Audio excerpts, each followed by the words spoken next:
Each year, athletes from across the globe converge on Haines City, Florida, test the limits of their bodies and the resilience of their spirits at Ironman Florida 70.3. This documentary invites you behind the scenes of an athlete's return to triathlon after a forced 4-year hiatus, a story of grit, ambition, and unwavering dedication. From early morning swims to relentless training rides beneath the hot and humid summer sun and pounding footfalls on winding roads, we will witness the evolution of a competitor with a humble and grateful heart striving for redemption. But this is more than a race. It is a voyage through adversity and triumph. Through moments of doubt and bursts of inspiration, there will be setbacks and surprises, victories large and small, and the discovery of the true meaning of perseverance. Join us as we chronicle the milestones and missteps, the sweat and celebration culminating in one unforgettable day. This will not only be a tale of athletic determination, but a portrait of the human spirit, undaunted, unbreakable, and ever reaching for the extraordinary. Welcome to Ironman Florida 70.3, an endurance athlete's journey.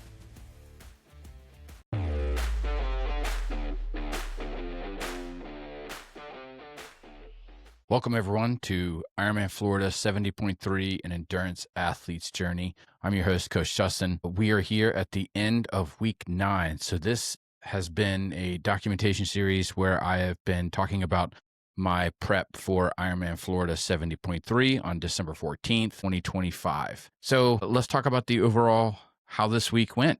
Basically, this was a fairly decent week. I saw a bit of a bump up in volume. However, the total duration of the training plan was the same as last week. So I had a planned 19 hours and 20 minutes of training. After all was said and done, I executed 19 hours and 11 minutes. So I was just shy of the 19:20, but that came from a time savings in the weight room. So one of the 2 strength sessions that I have didn't take me as long. I guess I got in the gym at a good time, and I had some less waiting around for dumbbells and stuff like that. So I was able to have some time savings. So that was the reason. I have an all green week. If you have used Training Peaks, you know what I'm talking about. So every single session was executed and no missed sessions at all. So that makes me very happy. And if you know me well, seeing an all green week makes me happy. When I say I had an increase in volume, what took place this week was I've removed the lower body strength conditioning session. My thought is that at this stage going forward in the plan, I don't really need that additional stress. With all the swim, bike, and run, I have enough stress for my legs to recover from, and stressing them out in the weight room is just not needed at this stage of the training plan. I do like that I had it up until now, but right now I don't need it. The juice isn't worth the squeeze, and so I removed it. But that time that I would have normally spent in the weight room for that session was reallocated to my primary focus of swim, bike, and run. So each of those saw a slight increase in volume, but it kept my overall duration the same. So I will say that this was a hard week. By the time I finished on Sunday, I was cooked, and it's been a while since I felt pretty run down and cooked like that before. So normally what would happen is I would wake up on a Sunday morning. I would do one of my sessions, which is a swim. Then I would go straight from the gym and go to church. And then after church, I would hit the bike and I would just have my bike on the bike rack on the car, and, it would go to church with me. And then I would just go straight from the church to the trails and then get a bike session done. And then I would come home, eat some food, and start working on this kind of stuff. So this documentation series, any of the content that comes with it, any kind of coaching business stuff that I have to get caught up on, like training plans and things like that. Usually I try to have my athlete training plans done by Saturday so that it's all said and done. Actually, by Friday. Friday night is when I have it on my little to-do list. But I like to have those done. So sometimes I may have to spend a little bit of Sunday morning working on coaching business stuff to try and get caught up if I got behind and do training plans or whatnot. But I needed some extra sleep as a result of Saturday session, which I'll go into, and you'll understand why I may have needed a little bit of extra sleep from that to rest and recover. But I got home and I was just done. I grabbed my laptop and grabbed some lunch and sat in the chair, and I just couldn't move. I was trying to find the motivation to at least do some work, but it took everything that I had just to eat my lunch and just kind of sit there. So I took it as a sign and did not do my normal Sunday evening business coaching responsibilities that I normally do on a Sunday night. So I'm actually recording this video on Monday. And so everything was going to be released on the podcast at 5 a.m. tomorrow morning. And same thing with YouTube. The website will get updated with this week's stuff. So I'm running a little bit behind, but that's okay. I definitely needed the rest last night. This was also kind of a hungry week. I felt like I could have just eaten all day and just eat everything. I don't know why, really, because my training volume didn't really increase all that much. So I've been kind of stable. So I'm kind of curious on maybe why my hunger levels were so high. And for some reason, I have an insatiable desire for cheeseburgers. I don't get it. I mean, I like cheeseburgers, but not enough to want them constantly. And so it's kind of weird. So I was talking with Coach Katie. And so if you don't listen to the Endurance Athlete Journey podcast, Coach Katie is my co-host for that podcast. And she's also my nutrition coach. And so she does my meal plan. And so I said, this is kind of what's going on. I want cheeseburgers all the time. So, and I'm not a big fan of red meat, but for some reason I'm craving it right now. And so I think I might need to have my iron levels checked. I don't feel kind of like how I would expect to feel if I had low iron, but I'm trying to listen to the signals that my body is sending me. And that's one of the signals that I feel like it tries to send me if I'm low. And so my thought is that maybe my training volume is such at a level to where now I'm starting to get a little bit iron depleted. I have had low iron before, and with the help of my doctor, I've been able to supplement it. I am a gastric bypass patient, so I had gastric bypass, well over a decade ago now, but I am on supplements and things for the rest of my life because it's malabsorptive. And so I should be more on top of my blood work. I was getting my blood drawn every quarter from my doctor for another reason, but when I lost my job back in April, I lost my health insurance. And so I talked to my doctor and I was like, hey, this is kind of what's going on. So we're like, well, let's suspend all the blood work until you kind of get up and running again and you get health insurance. But now I am actively employed and I do have health insurance, but I just have to make that appointment to try and get the blood draw done. So I need to get up on that and get things checked out. There are other things that I have to stay up on as well. And so it's time. And now that I'm starting to feel these signals in my body and my training volume is at such a level that I think it's wise to kind of go ahead and move forward with that. So I'm going to do that starting this week. I am feeling sore and tired, but it's to be expected. This is a really hard plan. Everything is so carefully planned for time that when things either go longer or there's a disruption in the plan, it really throws things off. So it's really hard to manage the logistics of the training, my full-time job, the coaching business, along with the podcast, and then what's effectively a part-time job for training. I'm at 19 hours, so that's close to half of a work week. And so it's carefully structured. So if things kind of go awry a little bit or I end up sleeping in, stuff like that gets thrown off. And so it gets hard to get caught up. And so that is to be expected.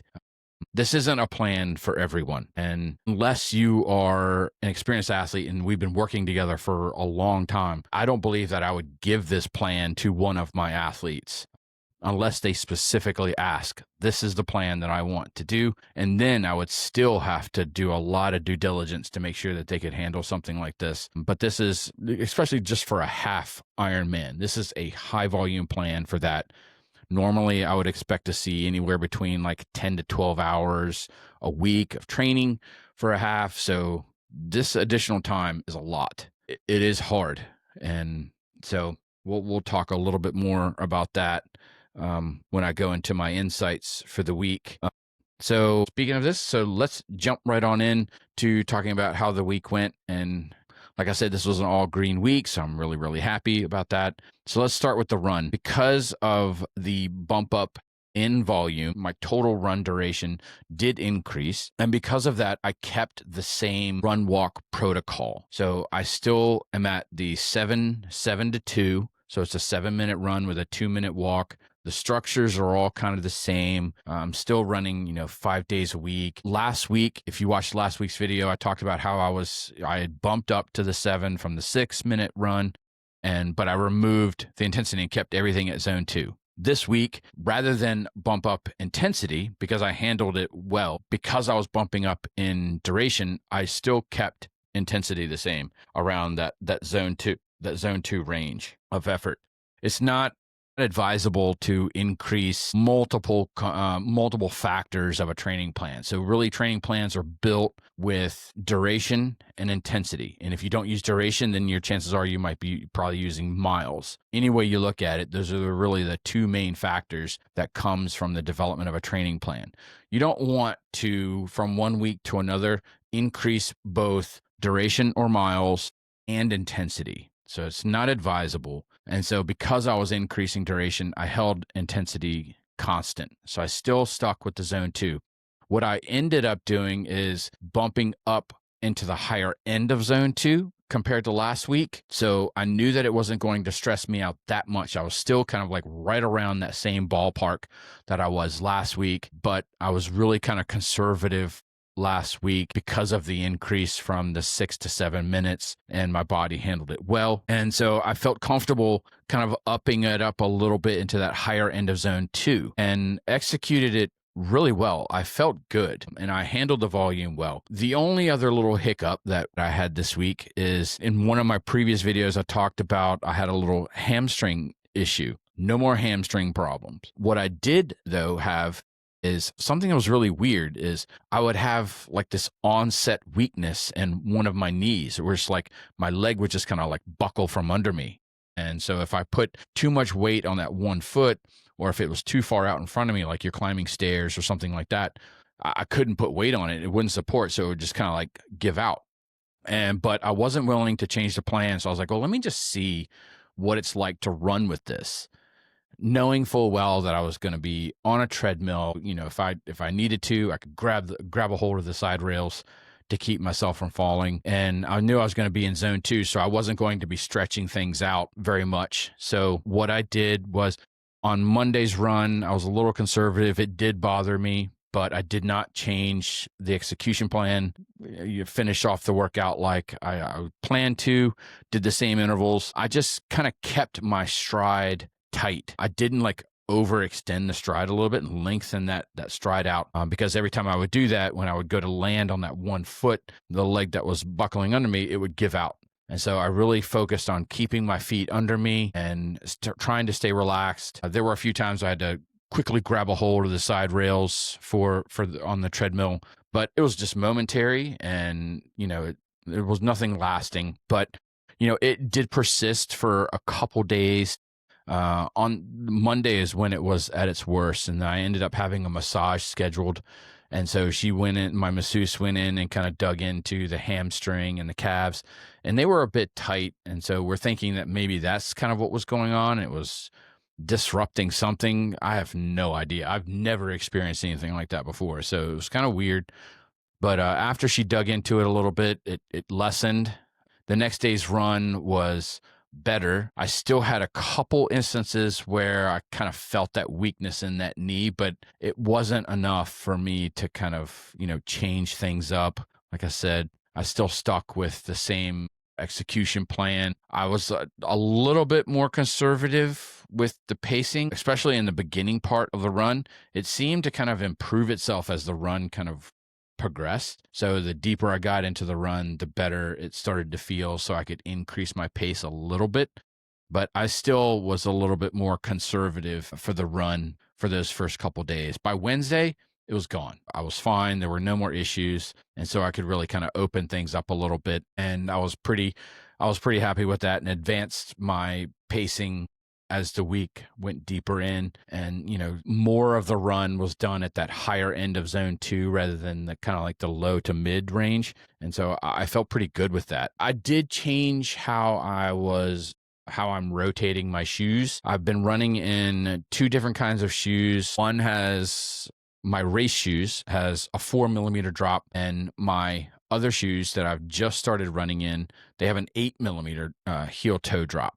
And so what I was doing is, for my 2 longer runs, I was running in the 8mm, and my shorter ones were done in my 4s. And so I didn't like how the 8s were feeling. It's like my feet just felt really, really heavy.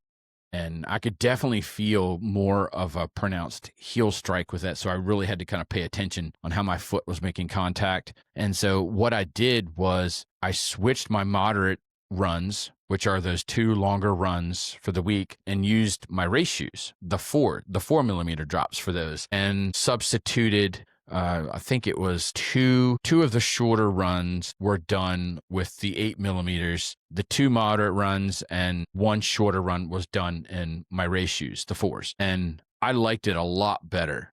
I felt way more comfortable for the longer run workouts wearing the shoes that I'm going to be racing in. And so I think that increased the quality of the run workouts themselves. And so I'm going to stick with this kind of rotation going forward. And, I'm still going to use the 8s because I like the theory behind it on, trying to protect my calves a little bit by having that larger heel toe drop, so that the calf doesn't have to stretch out as much as you make contact and you toe off in the back end of the stride. And so I want to try and manage the stress on the calf. And so that's the theory behind why I would rotate these different these different heel toe drops for shoes. And so that's what I'm doing. So let's see. On Saturday, the plan called for a brick session. So typically what I've been doing is Saturdays, I do have a run and bike on the plan, but I've been running first rather than after the bike, mainly because of the issues that I have to deal with for my Achilles and the tendons in my feet. I didn't want to do a run stressed out like that after getting off the bike. So I would run when I was fresher and then allow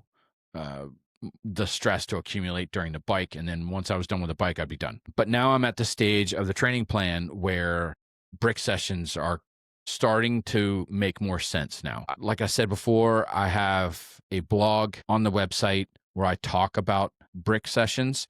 We also have a podcast episode where we talk about the role of the brick. So if you want more details on that, I can provide links in the show notes to those if you want to check that out. But I did switch now. So the plan was on Saturday to bike first and then run. So I'll talk about how Saturday's workout went, but it did not go as planned or as I had hoped. So that brick session ended up getting split up and the run was moved to the next day on Sunday. And it was by far probably the best feeling run that I've had so far. I definitely in control. I pushed the pace on it actually. And, I thoroughly enjoyed that run. And so, what that's telling me is I think I'm ready for some intensity next week in the training plan, still sticking with the 7-2, but now I start to introduce a little bit more intensity and more of a pronounced progression within these runs to really kind of, stress the body out a little bit with some higher intensity stuff rather than all this zone 2. So that's the thought process going forward. So, okay, so let's talk about a little bit in terms of my volume. I do want to talk about how I distributed the run volume. This week I got in 21.1 total run miles this week, which I'm happy with. Usually, right for my 2 longer runs, I'm getting in between 5.3 and 5.4 miles. For a half Ironman plan, I would definitely like to see those miles higher, somewhere in the neighborhood of like 8 to 9 at this stage, and maybe then progressing up to like 9 to 10 and then maybe dipping a little bit into 11, but not really going that much further. But I don't see me being able to do that. And I'm okay with that because I knew it from the very start. So I would definitely like to see the run volume higher, but it's okay. Typically what happens is that the way that I distribute the run volume is all of the 3 shorter runs are all the same duration. I think they were supposed to be 45 minutes each. So there's 3 45-minute runs, and then my 2 longer runs are an hour and 10. But one of those shorter runs is a brick session. And so I didn't want a 45-minute brick run. There's a specific reason behind that. And, in those other videos and that other content, I talk about why I would feel that way. And so what I did was I removed 10 minutes from that brick run. So it dropped it down to 35, and then took those 10 minutes and split them across the other 2 runs. So now I have 2 shorter runs that are 50 minutes in duration each. My brick run is 35 minutes, and my 2 longer runs are still an hour and 10. So that's kind of how I distributed the volume for running this week. I like it. I feel like it's responsible, and there's whether that's going to change going forward, and I maybe start to add a little bit more onto that brick run. I don't think so. I really don't see why I would. There's really very limited justification for why I would want a longer run like that. So I think this is going to be the method going forward. Like I said, next week, I think I'm ready for a little bit more intensity. So most of the runs actually are going to have some kind of structure to them, whether I'm progressing pace every minute on the minute for some of the shorter runs, whether I do some kind of higher intensity pace for odd intervals, and then on the even intervals I kind of do like a moderate kind of like zone 2 effort, which is what I would probably do for the moderate run. And then I think one of my runs where I'm progressing each interval. So, as I go through, it gets faster and faster for each interval. So I have to hold that pace for the full 7 minutes. I think I'm ready for it the way that this week went, and the way that I was feeling during the run. I felt in control. And so I think it was a solid week. Next, the bike. This was a solid week on the bike. I had a total of 9 hours logged. That's how much I actually had planned too. And so I'm feeling really strong on the bike. I can especially see that strength on my Sunday gravel ride. I'm handling hills a lot better, cresting over the hill, and I'm not, I'm not gassed. I'm still holding momentum. I don't feel like I'm expending all that much energy climbing hills. And so I really like seeing that. And I see that where this functional strength work that I've been doing on the bike is starting to really pay dividends, and it's absolutely worth it. Ironman Florida 70.3 is what they would call, they characterize this course as a rolling hills course. So I looked at the topography of it, and yeah, it is definitely not anything like the full Ironman Florida. And so, they found hills somewhere in Florida. They found them and put them in this course. But it's okay. It's, the routes that I'm riding and training are definitely hillier than what I'm going to experience on race day. What I did start to do a little bit of research on is the wind.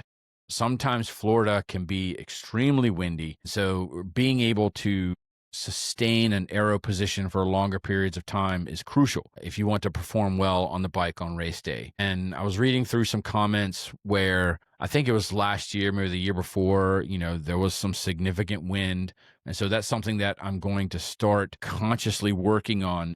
I've already kind of started where I'm trying to stay in aero position as much as I possibly can, knowing full well that if I stay in aero position too long, those hip flexors are going to get tightened up. It might kind of come to bite me when it comes to getting off the bike and going for the run. So I do have to weigh the costs and benefits of trying to sustain an aero position for a long period of time and what it's going to cost me when I get off the bike. But it is something that I'm practicing now, especially in my long runs. are my long rides. I'm trying to stay in aero as much as possible. Actually, one of my workouts that I do during the week, and I've done it for the past 2 weeks. Next week, I'm changing things up a little bit. So I'm changing the bike workouts, but the overall structure of this week's bike workouts were similar to last week. I just added a little bit so I can beef up the time to get up to the 9 hours like I wanted. But one of the workouts calls for a 2-minute zone 5 hill repeat. And so I think there were 2 minutes on, and then I think it was maybe 1 minute off, I think. But I would do it in aero position. And so I really was trying to really focus in on bringing in those quads, because sometimes if you come up onto the hood, you can generate more leverage by sitting up, right? So what I wanted to do, and you can also kind of start to sway a little bit. And so that helps kind of drive that cadence and kind of help you push the weight. But if I force myself to stay in aero position, I have to really kind of draw all the attention into my legs, and it really hones in on those quads, which is what I wanted. A, because I don't have the same kind of exposure to wind here where I live and where I train that I would have in Florida. So this functional strength work is not only going to help me with the hills, but I believe it's going to help me with the headwinds that I'm going to have to manage on race day. So staying in aero position as much as I can to make myself as small as I can, and then build that muscular endurance in the legs, I think is the best kind of preparation that I can do for this particular race and the conditions that I could possibly be in for race day. So that's the plan going forward. Still working on aero position, holding that, still working on strength and muscular endurance, and I can see it working. My masseuse also tells me, every single time I'm in there,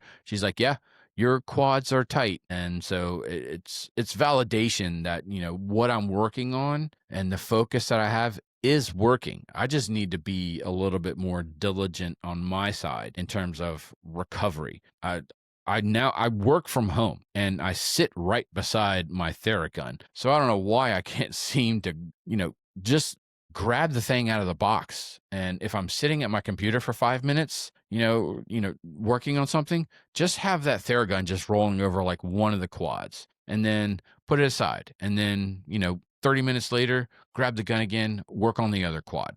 It's not that hard. I don't understand why I can't seem to pull myself together and do it.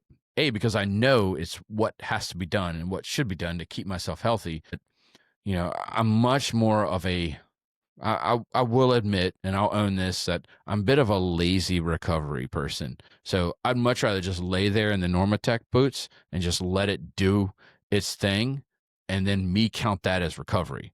But it's really not. The Normatec is a great tool.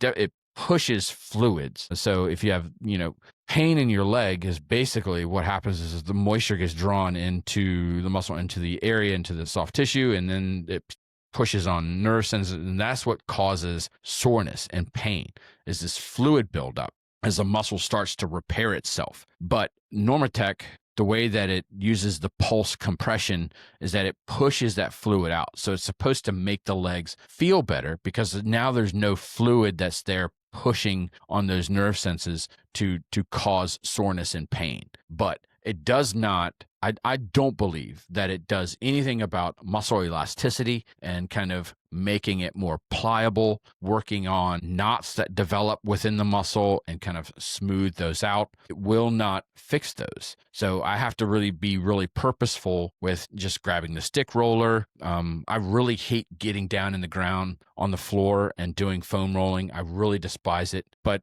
I do have a little stick roller, and I could just have that right by my desk and just grab it and just work over those hamstrings. Spend 5 minutes and then roll that left hamstring. And then 30 minutes later, grab the stick and do the right hamstring for 5 minutes. So it's really not that hard, but I can't seem to get myself to do it. But I do pay her fairly well to manage that. But it's something that I should be doing on my own and own my recovery process, because, as an athlete, that's something that we have to do. We not only have to own the training plan, but we have to own the body's ability to absorb it and recover from it. And without it, it doesn't matter how good your training plan is if you can't execute it because you're sore and tight all the time. But when she digs into those quads, this is most of the time, this is all deep tissue stuff.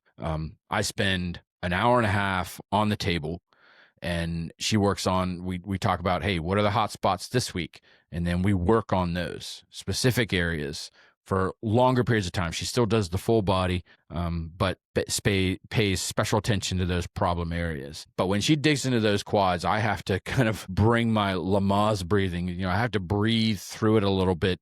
And she always says, hey, let me know if I need to back off. But I'm just stubborn enough to just like, yeah, just do what you got to do. I'll suck it up and just breathe through it because it has to be done. So that's part of the process. It's part of the gig, but I'm satisfied with the progress that I'm making. So let's see. Yeah, I always kind of wonder on how my body's going to feel on a Sunday, especially now that I'm kind of breaking into the 4.5 hour long bike session.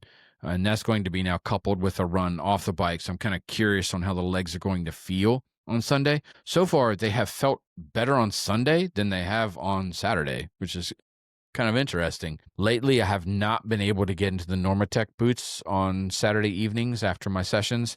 And so I'm kind of curious on why I do feel so good on Saturday. But, I get into the pool on Sunday morning. I'm doing my endurance swim workout, and I feel good. And then, I go for a hard gravel ride, and I just knock it out of the park like every week, and I feel great.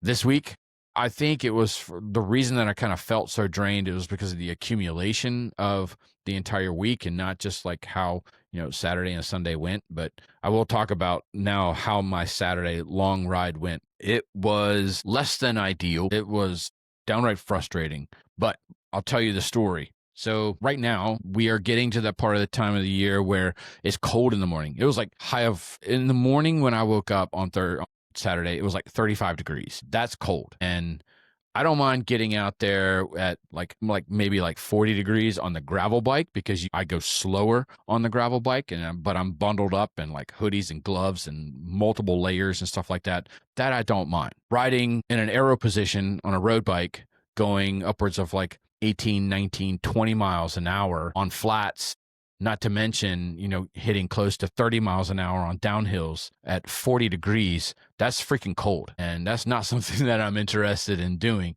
So what I'm doing now is I'm waiting later into the morning to allow it to warm up. And so I talked to Katie, and we're just like, yeah, let's record the podcast on Saturday morning rather than Sunday evening, like what we've been doing after I get back from my training session. And so she's like, yeah. So we logged in, we recorded the session, and I got to the trailhead probably around noon, which is pretty late, like around 12:30. And I knew that I had like a 5-hour session. And so I knew I was going to be pushing daylight to its limits by the end of maybe the start of the run, but the end of the bike. I don't like riding in those kinds of conditions where it's starting to get dusk, because on that trail, it's a multi-use trail with lots of woods. So you have walnuts and all kinds of stuff that can get littered onto that trail, and it's hard to see. And that's just not a risk that I'm willing to take. But I don't mind doing a run because the segment that I'm running in is really not wooded that much. And it's kind of like it's more wide open. There's less debris on the trail that I have to be concerned about. But so I got out there, started riding, and I got 34 miles into the ride. So right now I'm getting close to maybe the halfway point, but I was just shy of the halfway point actually, because I was expecting to hit a little over 80 miles for the day, because at 4 hours and 10 minutes 2 weeks ago, I was able to hit 79.5 miles. So I was like, okay, well, an extra 15 minutes, I should be able to see at least another like 5 miles on top of it. So that should put me in the mid 80s. But I was riding strong and I was feeling great, and I felt it, and just like this little ping in the back of my bike. Come to find out, I broke another spoke on that back tire, and super, super frustrating. So I broke this spoke, and my ride was done. There's no way that I could continue on to ride that kind of volume and those kind of speed on, a broken spoke and a carbon wheel set. So I had to call my wife, called Stephanie and said, hey, guess where I am?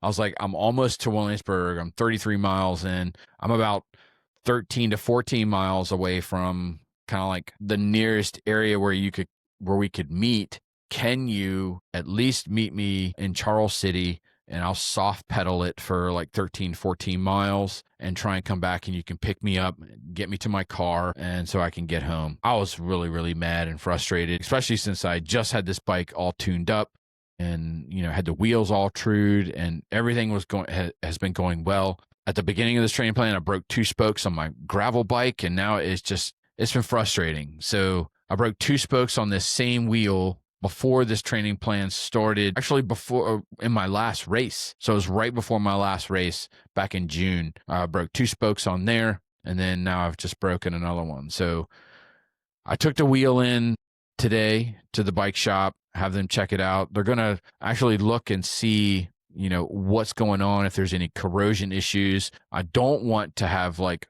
every single spoke replaced because it's pretty expensive. But at least maybe like a detensioning of the wheel and then a retension of the spokes maybe that's all I need. But we're looking to see if there's any corrosion and things that's causing these things to snap off, like right at the nipple where it attaches to the rim. So we're going to see what the bike shop says. But just like what happened, I think it was in week 5 of this plan, I came home and I said, I'm not going to be beaten, not going to give up. And so I am going to switch this wheel out. I'm going to put on my trainer wheel, and I'm going to put my bike on the trainer, and I'm finishing this workout. I'm getting in my 4.5 hours. I'm not going to be beaten, and I'm not going to cave. So logged into Training Peaks and kind of created I just took like one workout that I had that was fairly close and kind of fine-tuned it a little bit to get it to the 2 hours and 7 minutes that I needed to get 4.5 hours. And I jumped on the trainer and then finished it out. It wasn't until like 8 or 8:30 at night by the time I was done with this workout. And it also meant that I had a run off the bike. And I said, after everything that I've incurred today, and it's dark, and I'm tired and I'm beat up, I'm frustrated, I'm pushing this run to tomorrow, and I can do it after my swim and before church. And so that's what I did. But I got that workout done. It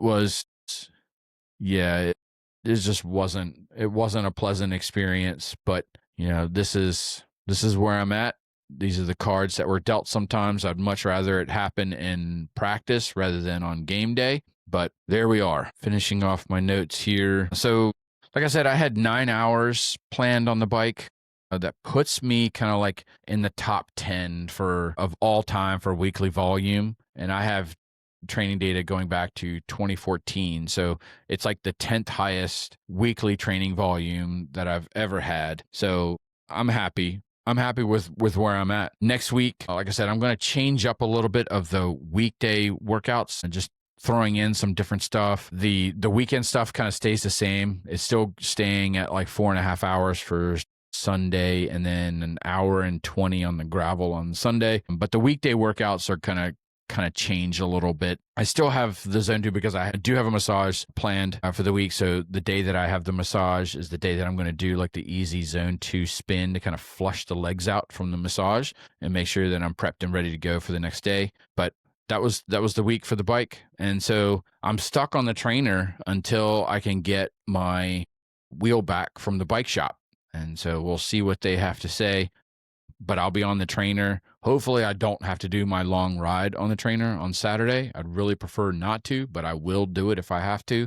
Sunday I'm still going to be on the gravel bike. And so that's going to be, right now, the way it's looking, it might be my only shot to ride outside. It just depends on what the bike shop says about my wheel. So let's go into the swim. I had a decent week in the pool. So it was just a slight bump up in volume in terms of total distance. I think it was only an extra 100 yards for the week. And that was just added, I think, to the endurance swim on Sunday. So it was just an extra 100 yards. And so I felt pretty good. I increased my interval length in the workouts. So, I was doing like one workout was all 250s, and then the next one was all 300s, and then I had my endurance swim on Sunday. This week, what I did was I got rid of the 250 intervals and then replaced those with 300s. And in the 300 workout, I upped it to 400. And then my endurance swim was up to K. Those are 3 by 1K intervals for my endurance swim. That's a hard swim. Mentally, it's challenging to sit there and just swim 1,000 yards and just roll it out and then rest a little bit and then do it again. And so what I had to do is mentally, I broke that endurance swim up into 250s. I love the 250 interval. I've been doing those for years, and my mind can kind of like wrap around that kind of distance for one interval, and I like it, So what I did was I told myself, I'm not going to think about, I have to swim 1,000. I have to swim 1K. What I can do is I can tell myself, you just got to swim 4 by 250s. To me, it was much easier mentally to handle and manage because I'm so secure and I'm so confident in the 250s that if I just thought about it that way, the 1,000 interval didn't seem so overwhelming. So that's how I broke up the endurance swim. It went way better than I thought it was. I actually felt like I could have kept swimming if needed. So I'm happy with my progression in the pool. Right now, my elbows are feeling a little hot, one elbow more than the other, but in the massage, she'll get in there and dig into the forearms and kind of what I think is kind of going on is because I have limited ability to get that external rotation in my one shoulder, I'm not able to kind of get that early vertical forearm like I really want. And so when I go for my catch, it's not where my hand and my arm isn't where I want it to be. So when I go for my pull, I'm kind of breaking my wrist a little bit in order to grab more water because I'm weaker on that side. And I feel like I have limited mobility on that one side. And so I think the breaking of the wrist is what's causing this elbow to get stressed out. It's essentially golfer's elbow. So it's the inside of the elbow gets pretty hot right now. And so I have to be really cognizant of, how it feels, keeping my form, keeping that nice firm wrist, and then pulling through the water. So next week, I'm still keeping the same kind of structured workouts, the 300s and the 400 workout, and my endurance swim goes up to 1.1K.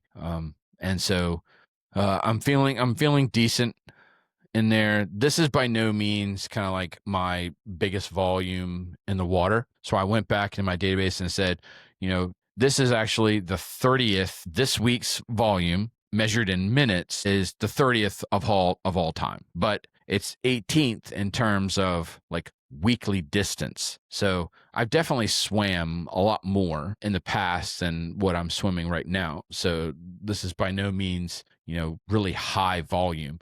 Is it high volume for a half?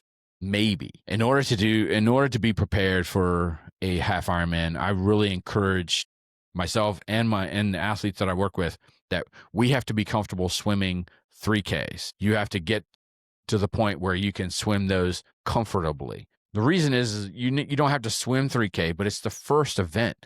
You don't want to come out of the water just feeling completely gassed. And so we purposefully overtrain in the water. It's less impact or no impact, even though you do stress the body by swimming, obviously, but it's not the same kind of stress to where it's like an impact kind of stress. So we can overtrain in the water. And that's what we really want to do.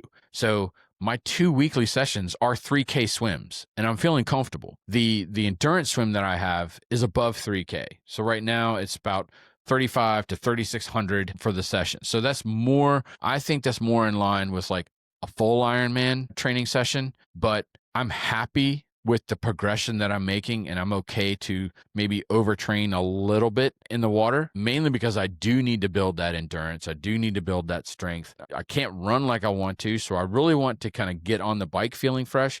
I want to get out of the water feeling like I really didn't do much of anything at all, and I'm feeling topped off and ready to go.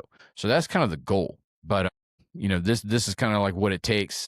I can only swim 3 days a week. If I could swim more, I would. Absolutely. I would swim at least 4 times a week in order to see progress in the water. But at 3 swims, that's what my body can absorb and recover from and not stress the body out too much.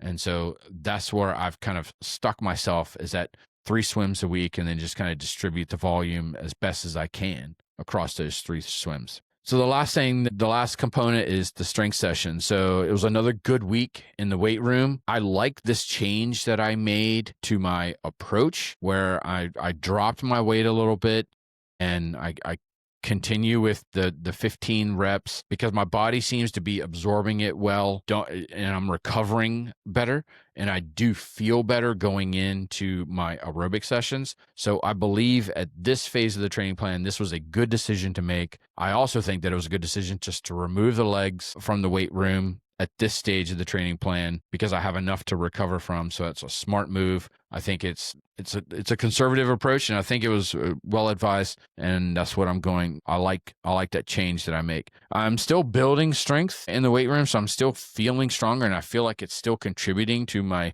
overall general fitness. So I don't want to completely abandon it. I do like keeping some tension in those muscles. I do believe that helps you. But when it comes to the aerobic part, you don't want to have, basically detensioned the muscle, which is why I tend to approach tapers the way that I approach them. Is I like to keep a little bit of tension in those muscles. I still like to keep things primed and ready to go because I don't want to feel stale. And I think keeping the strength in the training plan is a good way to continue to keep tension in the muscle a little bit. Still maybe trying to hold some of the strength that I've accumulated. I do feel like I'm still gaining a little bit of strength because I'm doing the higher reps. And so I am building that muscular endurance. And so I'm curious, after this race is over and I transition to more of a power-based focus in the weight room, on how it's going to translate. Is the endurance stuff that I'm doing now going to help me later in order to push heavier weight? I don't know, but I'll find out. So I do like this approach. One thing that we are seeing in the world of endurance sports is this renewed popularity of strength. Typically, you've just seen the endurance sports world just kind of ignore strength work. And I think that there is some credence to that thought process, because, training for a full Ironman is a big deal. It is a lot of volume. And if you're out there trying to squeeze in, 6-7 hour bike rides and, upwards of, 15 to 17 mile runs later, as you get deep into the training plan, it's hard to recover from that stuff. And it's hard to fit it all in. We're not marathoners, but we do have to kind of execute a marathon, quote unquote, marathon light training plan. But we also have to consider what the bike component and the swim component. So there's more to it, but there's still a lot of volume. And it's hard to say, well, what are the opportunity costs associated with doing weights? Well, that means that there's a swim workout that I can't do, or there's a shorter bike workout that I can't do, or there's a run that I can't do. Well, those are your 3 primary focuses. And if you're having to sacrifice those in order to do a strength workout, I can understand on why it may have been kind of like pushed off to the side. That said, I think now we're starting to see more people come to the realizations that, yes, strength is important. I agree with that. There's a time and place for it, and how you manage the stress that is generated from that type of work is important and should be considered carefully. But I feel like I was kind of ahead of the game, because I started in the weight room around November of 2022 is when I was kind of done with my surgeries. So I had repaired my rotator cuff, I had repaired my elbow. And so I lost a lot, from those two. I still stayed active, but there's a difference between staying active and training. I was training for Mammoth March events, which are like this rucking kind of event. So there was a lot of walking involved. So there's still a little bit of stress there's still quite a bit of stress on the body, definitely the way that I approached it. But I didn't have the ability to kind of, dedicate a whole lot of time to strength, but I know that I needed it. And so, during that time, I was kind of incorporating I was getting back into the weight room, trying to rebuild some of the loss of both muscle and strength, because those are two very different things, muscle and strength.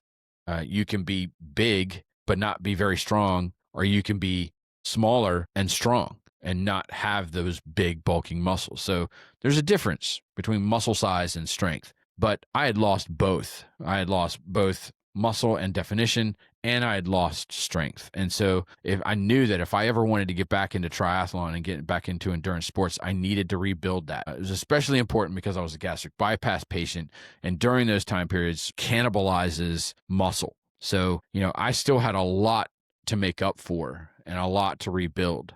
And so I needed to make that dedication to doing it. And so I know that I still have a long way to go to rebuild the strength to be where I really want to be. But I am happy with the progress that I have made. So, I'm glad that I still have it in the plan, is staying in the plan until I reach a point where I can physically do it. But I don't see that happening right now or anytime soon. So that wraps up kind of the four main components of the training plan. And this is the segment of the video where we talk about my insights for the week. And so this is more on a personal side and is aside from the training. So it's just stuff that I've been thinking about, things that I've been trying to learn, and any kind of, awakening, quote unquote, awakenings that I've had during the week. And I will say that for this week, my insights are, I have a new outlook on what triathlon means to me. So in the past, triathlon was all about, quote unquote, me and what I could do and achieve. It was all me focused. So it was completely selfish, self-centered, and self-focused. Now, the way that I see this sport is it's a way that I can now walk out my faith. So I know that it's no longer about me and what I can achieve. It is about me trusting God and being thankful and grateful for what He's allowed me to achieve. Because outside of Him, I couldn't do any of this. And there was a time where I didn't think that I was going to be able to or allowed to do that again. And it was a hard pill to swallow. And so now as I'm coming back, I'm starting to realize that, man, I had it all backwards. I had the wrong priority. I had the wrong outlook. And I was viewing this sport as like what it does for me and how it makes me feel, rather than saying, I get to do this sport as a way to show others and a way to show myself and walk my faith out publicly. And so I don't see very many people that would have the same dedication, motivation to do the kind of stuff that I do. For instance, the way that my Saturday workout went, this week, and the way that it went back in, I think it was week 5. Yeah, week 5, where, it was extremely frustrating, took me hours to actually get it completed, and was a combination of both outdoor riding and indoor riding. I don't know very many people that would come home after an ordeal like that and throw the bike on the trainer and then finish out the workout. If you are that kind of person, absolutely reach out. I'd like to know if there's anybody else out there that is like me. But I believe that, I refuse to give up. I refuse to be beaten, and I refuse to be defeated. I feel that these traits that are part of who I am and who describe me as a person was given to me by God. Without this gift, I don't think that I would be able to do what I do and enjoy it the way that I enjoy it, especially given how my body feels most of the time, without Him being the one that is giving it to me. So for years, I've prayed, just like, Lord, just take away this pain. Just take away the pain in my shoulders, my elbow, and my back, and my feet. And so I've kind of changed my prayer. And now I'm praying, well, if you're not going to take this pain away, give me the drive to endure it. Because if I can endure it, and it helps encourage somebody else who is experiencing similar situations, and if they can look at me, it's like, this guy is nothing special. This guy is just a normal guy, and he's struggling with the same kind of stuff that I'm struggling with, and he's making it work, and he's doing it, and he's enjoying himself, and he's loving it, and they're encouraged by that,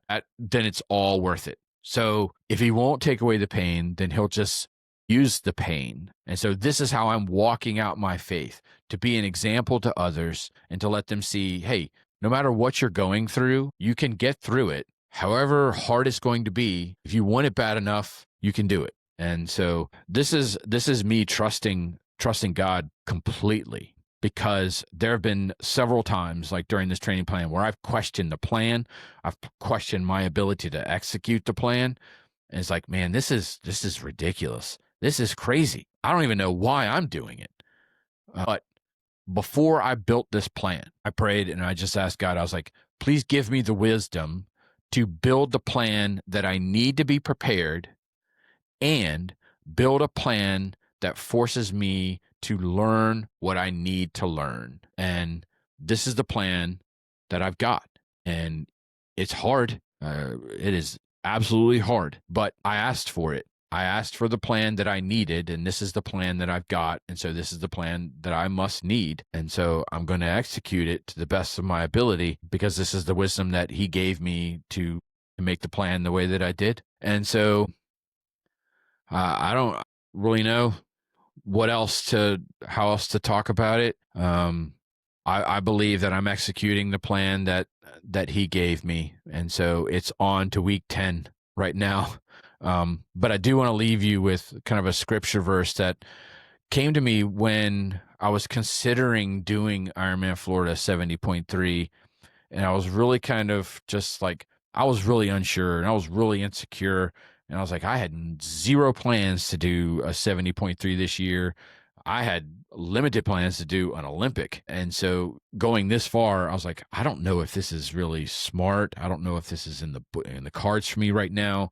It's something that I'm working up to, but am I ready right now? And so I was out on a ride on my gravel bike, and it was this was in the summertime actually. So yeah, it was warm. And so I was just praying. I was just like, man, Lord, is this what I'm supposed to do? I have no idea if this is something I'm supposed to do. Is this a gift from you, or is this something that I'm chasing? But I need help. And this verse came to me out of nowhere. And I didn't know this verse until I came home that day and actually looked it up. And it's Deuteronomy 31:8. And it said, the Lord himself goes before you and will be with you. He will never leave you nor forsake you. Do not be afraid and do not be discouraged. And that day, this thought came to me. It's just like, God doesn't walk beside me because we're not partners. We're not equals. He doesn't walk behind me where he's allowing me to blaze the trail. He walks in front of me because I'm following him and I'm going where he goes. And so he's clearing the path for me to follow him. And that's the sequence. That's the order. He goes first and then I follow. It's not that we go together, and it's not that he follows me and I'm blazing ahead. And so I didn't really know anything about this scripture verse at all until that day. And so I knew that if this is a thought that came to me out of nowhere, then I know it wasn't from me and it wasn't from my imagination.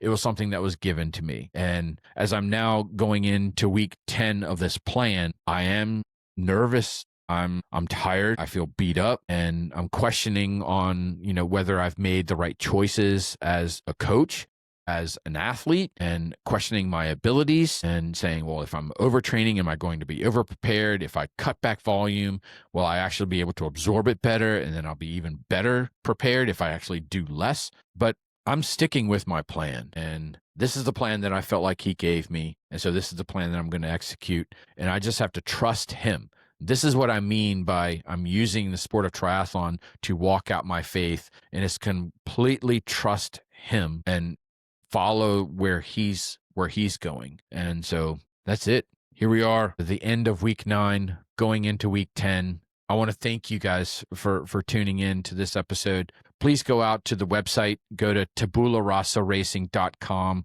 go to the section. There's a little drop down list, and you'll see Ironman Florida 70.3. There you'll see all these videos. You'll see all the videos leading up to this. You'll also see the picture gallery of all the workout details and structures that I've done. You'll even see from this week, the Saturday bike, you'll see the part 1 outdoor ride, part 2, and then that's the structured workout that I executed after I got home from that ordeal. So it is a complete and accurate depiction on what I'm executing. And so you'll see every single week there. If you scroll down to the bottom of the page, you'll also see individual PDFs that you can download, which is just those pictures of the workouts for those weeks. And so you can download the PDF. There is a disclaimer on there. It's like, this is not a plan for everyone. So I am by no means encouraging you to follow this plan, but if you're at all curious and want some workout ideas, you can feel free. These are free of charge, no strings attached, but you do execute these at your own risk. But all that stuff is out there. You can also check out the website. There's other content as well. There's a blog that's out there that I've written several articles on. I would like to try and find time to write more. I do like to write, but it takes me a long time to write, and I don't have a whole lot of time. So I'm trying to free up some time to kind of resurrect that thing a little bit. But go ahead and check out some of the articles that are written. If you're watching this on YouTube, on the Tabula Rasa Racing YouTube channel, this is also part of the Endurance Athlete Journey podcast. We're releasing these episodes as bonus casts on Tuesdays for the duration of the race. So once the race is over, the bonus cast kind of goes away, and we'll kind of see, Katie and I will see what we want to replace it with, or wait until, maybe she wants to do something similar for the plans that she's got in 2026. But all the episodes have been released on the Endurance Athlete Journey podcast. You can go back and listen to all the episodes. So they're audio only, no video.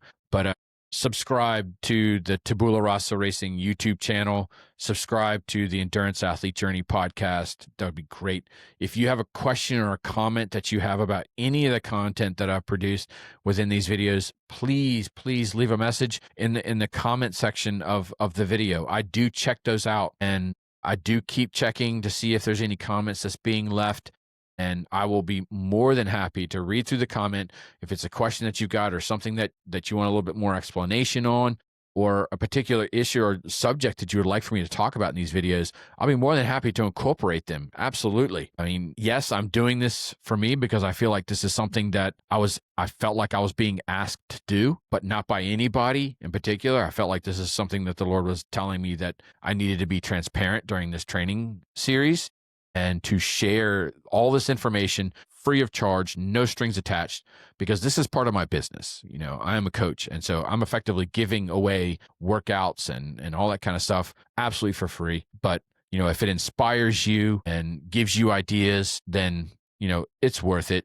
I'm happy to be a servant and to encourage anybody. But please leave a comment or a question in the comments of the videos, and I'll be more than happy to incorporate those. Thank you again for listening to Ironman Florida 70.3, an endurance athlete's journey. I'm your host, Coach Justin. I'm the head coach and owner of Tabula Rasa Racing. We are completed week 9 of the plan, and we are on to week 10.